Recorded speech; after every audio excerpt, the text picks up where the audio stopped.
மரத்தினுடைய வேர்களை போன்றவர்கள், பிள்ளைகள் அதிலே பூத்து குலுங்குகின்ற பூக்களை போன்றவர்கள். வேர்களின் பலத்தை பொறுத்தே பூக்களின் வசீகரம் அமையும். வேர்கள் பட்டு போனால் பூக்கள் கொட்டி போகும். நீங்க நினைச்சு பாருங்க, நான் சொல்றது ரைட்டா தப்பான்னு. இப்ப இந்த இடத்துல உங்களுக்கு ஒன்று சொல்றேன். அமெரிக்கால ஹூஸ்டன்கிற இடத்துல சென்ற மாதம் நான் பேச போயிருந்தேன். பேசி முடிச்சோடனே ஒரு வெள்ளை அமெரிக்க தாய் எழுந்து, இந்த பெற்றோர்களுடைய பெருமை, டீச்சர்ஸும் பெற்றோர்கள் தானே, உங்க பெருமை என்னன்னு தெரிஞ்சுங்க. ஒரு வெள்ளை அமெரிக்க தாய் என்கிட்ட கேட்டாங்க, தமிழ்ல சொல்றாங்க அவங்க சொன்னதை. சார், இந்தியாவில இருந்து படிச்சுட்டு அமெரிக்காவுக்கு வர்ற பிள்ளைங்க எல்லாம் பயங்கர அறிவாளியா, பயங்கர ஒழுக்கம் உள்ளவங்களா, கடுமையான உழைப்பாளிகளா, எப்படி சார் இப்படி பிள்ளைங்களை வளர்த்து அனுப்புறீங்க? ஆர்ட் ஆஃப் பேரண்டிங் சம்பந்தமா நான் இந்தியாவுக்கு வந்து தமிழகத்தில் உள்ள அம்மா அப்பாட்ட, இந்தியாவில் உள்ள பெற்றோர்கள்ட்ட நான் கத்துக்கணும் அப்படின்னு சொன்னாங்க. ரொம்ப நல்லதுமா, நான் சொல்றேன் எங்க பெற்றோர்கள்லாம் எவ்வளவு பெருமையானவங்கன்னு சொன்னேன். அடுத்த வார்த்தை அந்த அம்மா கேட்டுச்சு, why, what is the reason, இதுக்கு என்ன காரணம் அப்படின்னு கேட்டுச்சு. நான் என்ன சொன்னேன் தெரியுமா? உலகத்திலேயே தனக்காக சொத்து சேர்க்காத அப்பாவும் தனக்காக சமைக்காத அம்மாவும் இந்தியாவை தவிர எந்த நாட்டிலும் இல்லை. we are living for the next generation. அடுத்த தலைமுறைக்காக நாங்க வாழ்றோம், அதுதான் காரணம்னு சொன்னேன். அடுத்து ஒரு அமெரிக்கன் எழுந்து, தெரிஞ்சுங்க பேரண்ட்ஸ் எல்லாரும் பின்னாடி நிறைய பேர் உட்கார்ந்துருக்கீங்க, என்கிட்ட கேட்டாரு, my dear Indian cop, why this Indian mothers wants their children to be, எல்லாம் ஃபுல்லா ஒவ்வொருத்தரா கேள்வி கேட்கிற நேரம், why the Indian mothers ready to sacrifice anything and everything for the purpose of their education, children education. இந்திய பெற்றோர்கள் பிள்ளைகளினுடைய படிப்புக்காக எதை வேணாலும் தியாகம் பண்றதுக்கு ரெடியா இருக்கிறாங்களே, why they are very much worried about their kids education அப்படின்னு இங்கிலீஷ்ல கேட்டார். பக்கத்துல ஒரு தமிழ் பொண்ணு எந்திரிச்சு, சார் தொல்லை தாங்கல, ஒரு நல்ல பதிலா சொல்லுங்க. என்னடா அவன் கேட்கறது அமெரிக்கன் கேட்கறான், இது தமிழ் பொண்ணு வந்து பதில் சொல்லுங்கன்னு சொல்லுதேன்னு பார்க்கும்போது ஸ்டேஜில் உட்கார்ந்தவங்க சொன்னாங்க, சார் லவ் மேரேஜ், தமிழ் பொண்ணு வந்து நம்மள மாதிரி அந்த பொண்ணை வளர்க்கணும், பிள்ளைய வளர்க்கணும்னு நினைக்குது. அவன் அவங்க மாதிரி 18 வயசானோடனே மேஜர் விட்டுறான்னு நினைச்சு அப்படி வளர்க்கணும்னு நினைக்கிறான், ஒரு நல்ல பதில சொல்லுங்க. நான் என்ன சொன்னேன் தெரியுமா? All my dear American, all Indian mother wants their children to be better than her husband. எல்லா இந்திய தாய்மார்களும் புரிஞ்சுக்கிட்டீங்க, this fellow cannot be rectified, at least we will try with our children அப்படின்னு நினைக்கிறாங்க. யாருன்னா, you bet me with my own chappalனா, ஏன் செருப்பு எடுத்தா என்ன அடிச்சிட்டீங்கன்னா, அது சொல்லல, நாங்கெல்லாம் திருக்குறளை படிச்சவங்கயா. தம்மில் தம்மக்கள் அறிவுடைமை மாநிலத்து மண்ணுயிர்க்கெல்லாம் இனிதுங்கிறார் வள்ளுவர். தன்னை விட தாம் புள்ள புத்திசாலியா இருக்கிறது தான் உலகத்துல உள்ள எல்லா அம்மா அப்பாவும் விரும்புவாங்க. அதனால எங்க பொண்ணு அந்த மாதிரி வளர்க்கணும்னு நினைக்குதுரா, நீ அது மாதிரி இல்ல, நீ திருக்குறளை படிக்கலன்னு. இதை ஏன் இந்த இடத்துல சொன்னா, spending time with children is more important than spending money on them.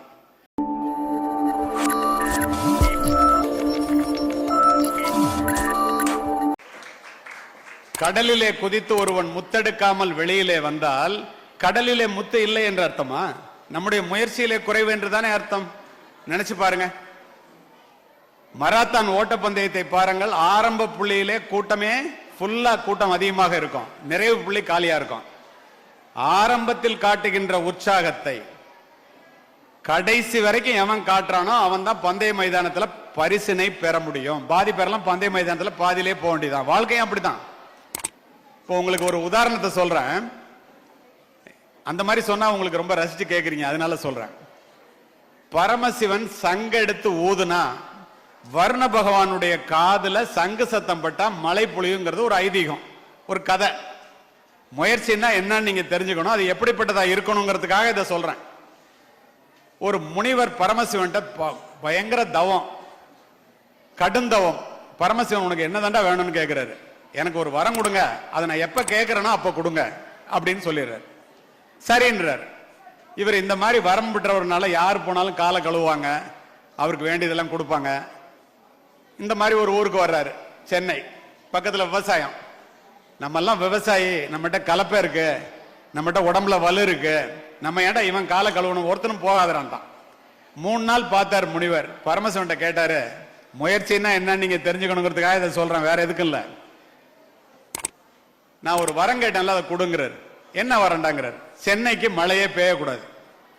வர்ண பகவானுக்கு சங்கு சத்தம் காதல விழுந்தாதான் மழை பெய்யும். பரமசிவன் சங்கெடுத்து ஊதுனாதான் வர்ண பகவான் மழை பெய்ய முடியும். இவன் மழை சென்னைக்கு பெய்யக்கூடாதுன்னா சங்க எடுத்து ஓரமா வச்சுட்டார். யாரு? பரமசிவன். எல்லாரும் கலப்பை எடுத்துட்டு போனா மழை இல்ல, உழுவல, எல்லாரும் கலப்பையை கொண்டு போய் தொழுவத்துல வச்சுட்டான். ஒருத்த மட்டும் தொடர்ந்து போய் உழுதுகிட்டே இருக்கான். நாரதர் மேல இருந்து பாக்குறாரு.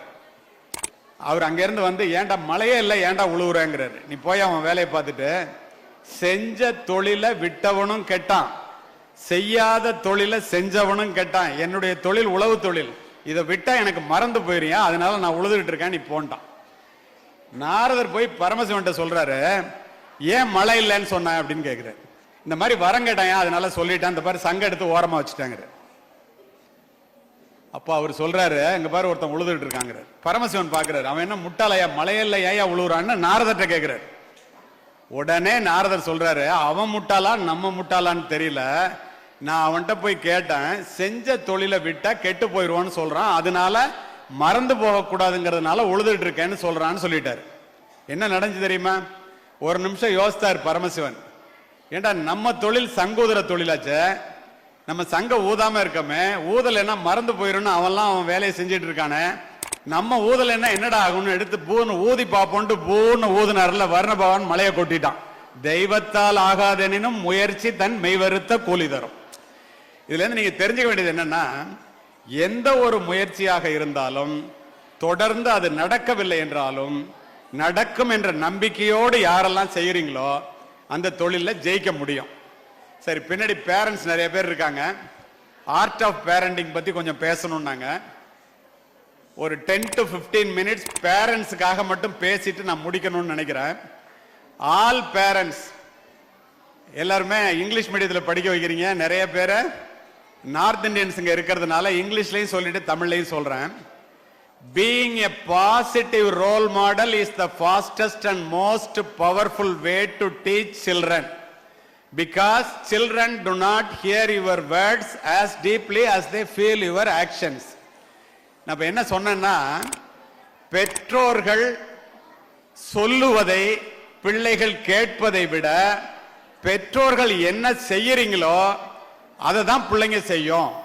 ஒரு 35 ஆண்டுகள் காவல்துறை அதிகாரியாக, ஒரு 15 ஆண்டுகள் ஒரு 20 லட்சம் மாணவர்களை, மாணவிகளை, ஆசிரியர்களை, பெற்றோர்களை நேரடியா பார்த்து பல ஆயிரம் கூட்டங்களை பேசினவங்கிறதுனால பெற்றோர்களுக்கு இந்த அறிவுரையை நான் சொல்லணும்னு நினைக்கிறேன். இப்ப நான் உங்ககிட்ட சொன்ன, நீங்க சொல்றத பிள்ளைங்க கேட்காது, நீங்க செய்யறது தான் செய்யும்ட்டு.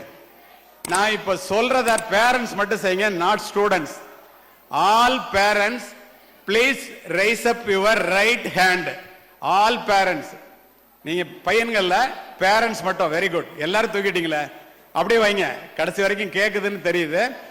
All parents please raise up your right hand. தூக்கிட்டீங்களா? Please raise up your index finger. ஆள்காட்டி விரலை மட்டும் தூக்குங்க. இப்ப ஏன் இதை செய்ய சொல்றேன்னா, பிள்ளைங்க பார்த்துட்டு இருக்காங்க, நீங்க சொல்றத பிள்ளைங்க செய்ய மாட்டாங்க, நீங்க செய்யறத தான் செய்வாங்கன்னு உங்களுக்கு புரிய வைக்கிறதுக்காக சொல்றேன். Please touch your forehead, please touch your nose tip, please touch your cheek. அப்படியே கைய வைங்க. ப்ளீஸ் டச் யுவர் சீக்னு நான் கன்னத்தை தொட சொல்லிட்டேன். நான் தான் தொட்ட முகவாய. நான் சொன்னதை ஒருத்தர் கூட செய்யல. நான் என்ன செஞ்சேன்னா அதை தான் நீங்க செஞ்சிருக்கிறீங்க. சொன்னதை யாருமே செய்யல, ஒருத்தர் கூட செய்யல. நான் நின்னுட்டு பாக்குறேன், தெரியுங்க பாருங்க. ஏன் தெரியுமா? எப்ப பார்த்தாலும் டிவி பார்த்துக்கிட்டே அப்பா அம்மா, பிள்ளைங்களை டிவி பார்க்காதானே கேட்குமா? எப்ப பார்த்தாலும் செல்போனை நோண்டிட்டு பிள்ளைங்களை செல்போன்ல ரொம்ப நேரத்தை செலவு பண்ணாத அப்படின்னா கேட்பாங்களா? நீங்க என்ன செய்யறீங்களோ அதான் பிள்ளைங்க செய்யும். நீங்க சொல்றதல்ல, போல செய்தல் தான் பிள்ளைகளினுடைய மூல குணம். குடும்பம் தான் பிள்ளைகளினுடைய முதல் வகுப்பறை. பெற்றோர்கள் தான் பிள்ளைகளினுடைய முதல் ஆசிரியர்கள். Parents are the first teachers and teachers are the second parents. பெற்றோர்கள் மரத்தினுடைய வேர்களை போன்றவர்கள், பிள்ளைகள் அதிலே பூத்து குலுங்குகின்ற பூக்களை போன்றவர்கள். வேர்களின் பலத்தை பொறுத்தே பூக்களின் வசீகரம் அமையும். வேர்கள் பட்டு போனால் பூக்கள் கொட்டி போகும். நீங்க நினைச்சு பாருங்க, நான் சொல்றது ரைட்டா தப்பான்னு. இப்ப இந்த இடத்துல உங்களுக்கு ஒன்று சொல்றேன். அமெரிக்கால ஹூஸ்டன்ங்கிற இடத்துல சென்ற மாதம் நான் பேச போயிருந்தேன். பேசி முடிச்சோடனே ஒரு வெள்ளை அமெரிக்க தாய் எழுந்து, இந்த பெற்றோர்களுடைய பெருமை, டீச்சர்ஸும் பெற்றோர்கள் தானே, உங்க பெருமை என்னன்னு தெரிஞ்சுங்க. ஒரு வெள்ளை அமெரிக்க தாய் என்கிட்ட கேட்டாங்க, தமிழ்ல சொல்றாங்க அவங்க சொன்னதை. சார், இந்தியாவில இருந்து படிச்சுட்டு அமெரிக்காவுக்கு வர்ற பிள்ளைங்க எல்லாம் பயங்கர அறிவாளியா, பயங்கர ஒழுக்கம் உள்ளவங்களா, கடுமையான உழைப்பாளிகளா, எப்படி சார் இப்படி பிள்ளைங்களை வளர்த்து அனுப்புறீங்க? ஆர்ட் ஆஃப் பேரண்டிங் சம்பந்தமா நான் இந்தியாவுக்கு வந்து தமிழகத்தில் உள்ள அம்மா அப்பாட்ட, இந்தியாவில் உள்ள பெற்றோர்கள்ட்ட நான் கத்துக்கணும் அப்படின்னு சொன்னாங்க.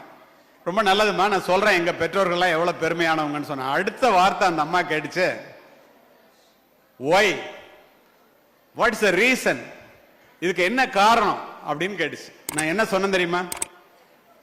உலகத்திலேயே தனக்காக சொத்து சேர்க்காத அப்பாவும் தனக்காக சமைக்காத அம்மாவும் இந்தியாவை தவிர எந்த நாட்டிலும் இல்லை. we are living for the next generation. அடுத்த தலைமுறைக்காக நாங்க வாழ்றோம், அதுதாம்மா காரணம்னு சொன்னேன். அடுத்து ஒரு அமெரிக்கன் எழுந்து, தெரிஞ்சவங்க பேரண்ட்ஸ் எல்லாரும் பின்னாடி நிறைய பேர் உட்கார்ந்துருக்கீங்க, என்கிட்ட கேட்டாரு, my dear Indian cop, why this Indian mothers wants their children to be, எல்லாம் ஃபுல்லா ஒவ்வொருத்தரா கேள்வி கேட்கிற நேரம், why the Indian mothers ready to sacrifice anything and everything for the purpose of their education, children education. இந்திய பெற்றோர்கள் பிள்ளைகளினுடைய படிப்புக்காக எதை வேணாலும் தியாகம் பண்றதுக்கு ரெடியா இருக்கிறாங்களே, why they are very much worried about their kids education அப்படின்னு இங்கிலீஷ்ல கேட்டார். பக்கத்துல ஒரு தமிழ் பொண்ணு எந்திரிச்சு, சார் தொல்லை தாங்கல, ஒரு நல்ல பதிலா சொல்லுங்க. என்னடா அவன் கேட்கறது அமெரிக்கன் கேட்கறான், இது தமிழ் பொண்ணு வந்து பதில் சொல்லுங்கன்னு சொல்லுதேன்னு பார்க்கும்போது ஸ்டேஜில் உட்கார்ந்தவங்க சொன்னாங்க, சார் லவ் மேரேஜ், தமிழ் பொண்ணு வந்து நம்மள மாதிரி அந்த பொண்ணை வளர்க்கணும், பிள்ளைய வளர்க்கணும்னு நினைக்குது. அவன் அவங்க மாதிரி 18 வயசானோடனே மேஜர் விட்டுறான்னு நினைச்சு அப்படி வளர்க்கணும்னு நினைக்கிறான், ஒரு நல்ல பதில சொல்லுங்க. நான் என்ன சொன்னேன் தெரியுமா? All my dear American, all Indian mother wants their children to be better than her husband. எல்லா இந்திய தாய்மார்களும் புரிஞ்சுக்கிட்டீங்க, this fellow cannot be rectified, at least we will try with our children அப்படின்னு நினைக்கிறாங்க. யாருன்னா, you bet me with my own chappalனா, ஏன் செருப்பு எடுத்தா என்ன அடிச்சிட்டீங்கன்னா அது சொல்லல. நாங்கெல்லாம் திருக்குறளை படிச்சவங்கயா, தம்மில் தம்மக்கள் அறிவுடைமை மாநிலத்து மண்ணுயிர்க்கெல்லாம் இனிதுங்கிறார் வள்ளுவர். தன்னை விட தாம் புள்ள புத்திசாலியா இருக்கிறது தான் உலகத்துல உள்ள எல்லா அம்மா அப்பாவும் விரும்புவாங்க. அதனால எங்க பொண்ணு அந்த மாதிரி வளர்க்கணும்னு நினைக்குதுரா, நீ அது மாதிரி இல்ல, நீ திருக்குறளை படிக்கலன்னு. இதை ஏன் இந்த இடத்துல சொன்னா, spending time with children is more important than spending money on them. பெற்றோர்கள் பிள்ளைகளுக்கு கொடுக்கக்கூடிய மிகப்பெரிய சொத்து அந்த பெற்றோர்கள் பிள்ளைகளிடம் செலவு செய்கின்ற நேரம். பிள்ளைகளிடம் நேரம் செலவு செய்யாத பெற்றோர்கள் பிள்ளைகளுக்கு எவ்வளவுதான் சொத்து சேர்த்து வைத்தாலும் அது விழலுக்கு இறைத்த நீராக போவதை காவல்துறை அதிகாரியாக நான் பல முறை பார்த்து விட்டேன்.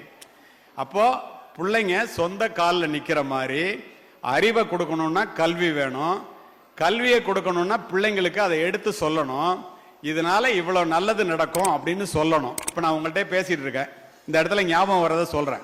உங்க அம்மா அப்பா இல்லாமல் கொஞ்சம் படிச்சவங்களா இருக்காங்க.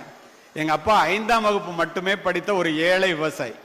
என்கிட்ட சொல்லுவாங்க, தம்பி நீ மட்டும் படிச்சுட்டேன்னா பெரிய வேலைக்கு போறது இல்லடா, எது ஒன்னுட்டேந்து போனாலும் இந்த கல்வி மட்டும் போகாதும்பாங்க. அப்பா சொல்றாங்களேன்னு நானும் படிச்சேன். இப்ப இதை எதுக்கு உங்ககிட்ட சொல்றேன் தெரியுமா? நான் உயிராக நேசித்து உடுத்தி இருந்த காக்கி உடை பணி நிறைவுக்கு பிறகு என்னிடத்திலே இல்லை. நான் வாங்கிய பதக்கங்கள் ஜனாதிபதி பதக்கம் உட்பட என்னுடைய மார்பகத்தை அலங்கரிக்கவில்லை. ஆனால் மாணவர்களே, பெற்றோர்களே, புரிந்து கொள்ளுங்கள். என் தந்தை சொன்னதைப் போல நான் படித்த கல்வி மட்டும் என்னிடத்திலேயே இருக்கின்ற காரணத்தினால் உலகம் முழுவதும் சென்று உரை நிகழ்த்துகின்றேன் என்று உங்கள் முன் உரை நிகழ்த்தி கொண்டிருக்கேன். அவ்வளவுதாங்க. நகைவகிய ராகிய நட்பின் பகைவரால் பத்தடுத்த கோடி உறும் முயுவ விளக்க உரை. அகத்தில் அன்பு இல்லாமல் புறத்தில் நகைக்கும் தன்மை உடையவரின் நட்பை விட பகைவரால் வருவன 10 கோடி மடங்கு நன்மையாகும். சாலமன் பாப்பையா விளக்க உரை. சிரித்துச் செல்லும் இயல்பினராகிய நட்பைக் காட்டிலும் பகைவரால் வருவன 10 கோடி மடங்கு நன்மையாம். கலைஞர் விளக்க உரை. சிரித்து பேசி நடிப்பவர்களின் நட்பைக் காட்டிலும் பகைவர்களால் ஏற்படும் துன்பம் 10 கோடி மடங்கு நன்மையானது என்று கருதப்படும். நகைவகிய ராகிய நட்பின் பகைவரால் பத்தடுத்த கோடி உறும் முயுவ விளக்க உரை. அகத்தில் அன்பு இல்லாமல் புறத்தில் நகைக்கும் தன்மை உடையவரின் நட்பை விட பகைவரால் வருவன 10 கோடி மடங்கு நன்மையாகும். சாலமன் பாப்பையா விளக்க உரை. சிரித்துச் செல்லும் இயல்பினராகிய நட்பைக் காட்டிலும் பகைவரால் வருவன 10 கோடி மடங்கு நன்மையாம். கலைஞர் விளக்க உரை. சிரித்து பேசி நடிப்பவர்களின் நட்பைக் காட்டிலும் பகைவர்களால் ஏற்படும் துன்பம் 10 கோடி மடங்கு நன்மையானது என்று கருதப்படும். நகைவகிய ராகிய நட்பின் பகைவரால் பத்தடுத்த கோடி உறும் முயுவ விளக்க உரை. அகத்தில் அன்பு இல்லாமல் புறத்தில் நகைக்கும் தன்மை உடையவரின் நட்பை விட பகைவரால் வருவன 10 கோடி மடங்கு நன்மையாகும். சாலமன் பாப்பையா விளக்க உரை. சிரித்துச் செல்லும் இயல்பினராகிய நட்பைக் காட்டிலும் பகைவரால் வருவன 10 கோடி மடங்கு நன்மையாம். கலைஞர் விளக்க உரை. சிரித்து பேசி நடிப்பவர்களின் நட்பைக் காட்டிலும் பகைவர்களால் ஏற்படும் துன்பம் 10 கோடி மடங்கு நன்மையானது என்று கருதப்படும். நகைவகிய ராகிய நட்பின் பகைவரால் பத்தடுத்த கோடி உறும் முயுவ விளக்க உரை. அகத்தில் அன்பு இல்லாமல் புறத்தில் நகைக்கும் தன்மை உடையவரின் நட்பை விட பகைவரால் வருவன 10 கோடி மடங்கு நன்மையாகும். சாலமன் பாப்பையா விளக்க உரை. சிரித்துச் செல்லும் இயல்பினராகிய நட்பைக் காட்டிலும் பகைவரால் வருவன 10 கோடி மடங்கு நன்மையாம். கலைஞர் விளக்க உரை. சிரித்து பேசி நடிப்பவர்களின் நட்பைக் காட்டிலும் பகைவர்களால் ஏற்படும் துன்பம் 10 கோடி மடங்கு நன்மையானது என்று கருதப்படும். நகைவகிய ராகிய நட்பின் பகைவரால் பத்தடுத்த கோடி உறும் முயுவ விளக்க உரை. அகத்தில் அன்பு இல்லாமல் புறத்தில் நகைக்கும் தன்மை உடையவரின் நட்பை விட பகைவரால் வருவன 10 கோடி மடங்கு நன்மையாகும். சாலமன் பாப்பையா விளக்க உரை.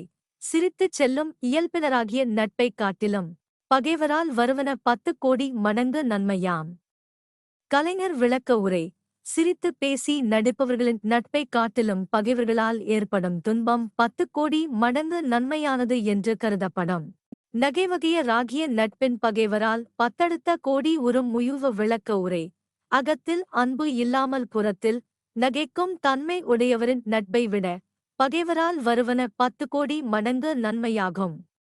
சாலமன் பாப்பையா விளக்க உரை. சிரித்துச் செல்லும் இயல்பினராகிய நட்பைக் காட்டிலும் பகைவரால் வருவன 10 கோடி மடங்கு நன்மையாம். கலைஞர் விளக்க உரை. சிரித்து பேசி நடிப்பவர்களின் நட்பைக் காட்டிலும் பகைவர்களால் ஏற்படும் துன்பம் 10 கோடி மடங்கு நன்மையானது என்று கருதப்படும். நகைவகிய ராகிய நட்பின் பகைவரால் பத்தடுத்த கோடி உறும் முயுவ விளக்க உரை. அகத்தில் அன்பு இல்லாமல் புறத்தில் நகைக்கும் தன்மை உடையவரின் நட்பை விட பகைவரால் வருவன 10 கோடி மடங்கு நன்மையாகும். சாலமன் பாப்பையா விளக்க உரை. சிரித்துச் செல்லும் இயல்பினராகிய நட்பைக் காட்டிலும் பகைவரால் வருவன 10 கோடி மடங்கு நன்மையாம். கலைஞர் விளக்க உரை. சிரித்து பேசி நடிப்பவர்களின் நட்பைக் காட்டிலும் பகைவர்களால் ஏற்படும் துன்பம் 10 கோடி மடங்கு நன்மையானது என்று கருதப்படும். நகைவகிய ராகிய நட்பின் பகைவரால் பத்தடுத்த கோடி உறும் முயுவ விளக்க உரை. அகத்தில் அன்பு இல்லாமல் புறத்தில் நகைக்கும் தன்மை உடையவரின் நட்பை விட பகைவரால் வருவன 10 கோடி மடங்கு நன்மையாகும். சாலமன் பாப்பையா விளக்க உரை. சிரித்துச் செல்லும் இயல்பினராகிய நட்பைக் காட்டிலும் பகைவரால் வருவன 10 கோடி மடங்கு நன்மையாம். கலைஞர் விளக்க உரை. சிரித்து பேசி நடிப்பவர்களின் நட்பைக் காட்டிலும் பகைவர்களால் ஏற்படும் துன்பம் 10 கோடி மடங்கு நன்மையானது என்று கருதப்படும். நகைவகிய ராகிய நட்பின் பகைவரால் பத்தடுத்த கோடி உறும் முயுவ விளக்க உரை. அகத்தில் அன்பு இல்லாமல் புறத்தில் நகைக்கும் தன்மை உடையவரின் நட்பை விட பகைவரால் வருவன 10 கோடி மடங்கு நன்மையாகும். சாலமன் பாப்பையா விளக்க உரை. சிரித்துச் செல்லும் இயல்பினராகிய நட்பைக் காட்டிலும் பகைவரால் வருவன 10 கோடி மடங்கு நன்மையாம். கலைஞர் விளக்க உரை. சிரித்துப் பேசி நடிப்பவர்களின் நட்பைக் காட்டிலும் பகைவர்களால் ஏற்படும் துன்பம் 10 கோடி மடங்கு நன்மையானது என்று கருதப்படும். நகைவகைய ராகிய நட்பின் பகைவரால் பத்தடுத்த கோடி உறும் முயுவ விளக்க உரை. அகத்தில் அன்பு இல்லாமல் புறத்தில் நகைக்கும் தன்மை உடையவரின் நட்பை விட பகைவரால் வருவன 10 கோடி மடங்கு நன்மையாகும். சாலமன் பாப்பையா விளக்க உரை. சிரித்துச் செல்லும் இயல்பினராகிய நட்பைக் காட்டிலும் பகைவரால் வருவன 10 கோடி மடங்கு நன்மையாம். கலைஞர் விளக்க உரை. சிரித்துப் பேசி நடிப்பவர்களின் நட்பைக் காட்டிலும் பகைவர்களால் ஏற்படும் துன்பம் 10 கோடி மடங்கு நன்மையானது என்று கருதப்படும்.